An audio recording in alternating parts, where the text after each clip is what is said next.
My name is Jorge Aguado. I work for the European Climate Foundation, and I work on strategic communications that try to tell people the climate impacts and risks about what's going to happen with the world if we continue with the trends that are happening now, no?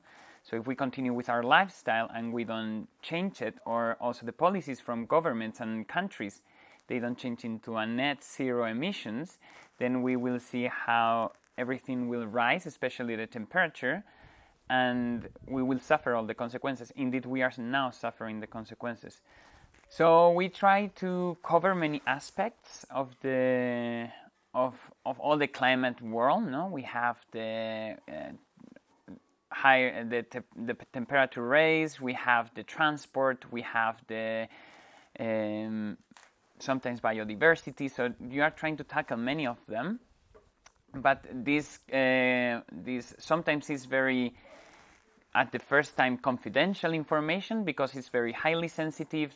Think about it, there's thousands of scientific people working on this. They put a lot of time, and this information needs to be kept, let's say, locked or embargo, as we say in the journalistic or communications style.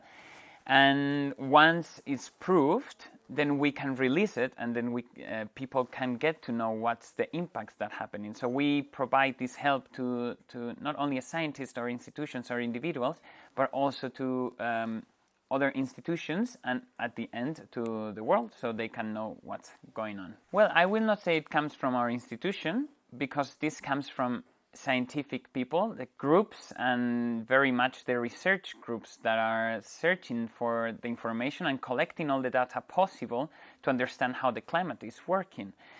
So, for example, I can give you an example. The IPCC, it's a great report that takes years, takes thousands of scientific people, researchers.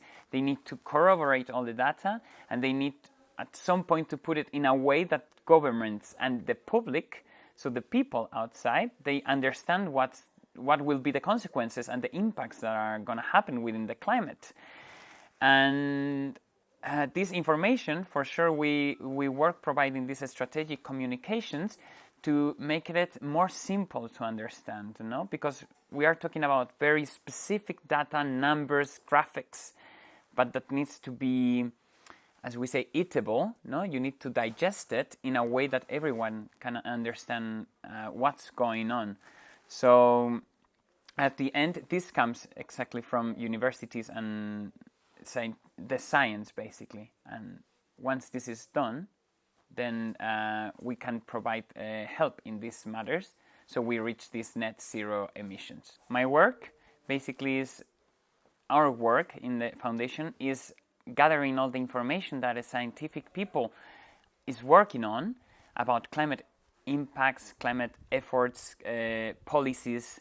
So it's a bunch, it's a big wheel of themes, gathering all this information, digest it, and make it into a communication package that everyone can understand.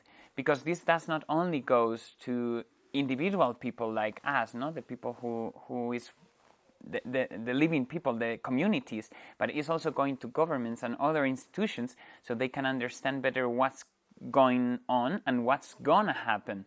So this, for the long-term vision, the idea is to create this data, to put this data in a simple way that at the end everyone understands, and they can start to act from now.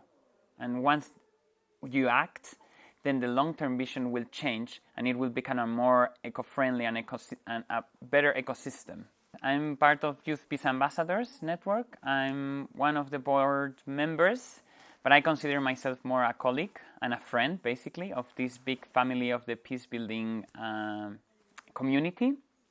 I work developing training courses for young people on community building, communication, storytelling, and I do enjoy a lot when you give this educational support to young people that sometimes comes from underdeveloped communities, or unheard communities, and they shine the eyes and they see the change in their life just within a 5 days training course.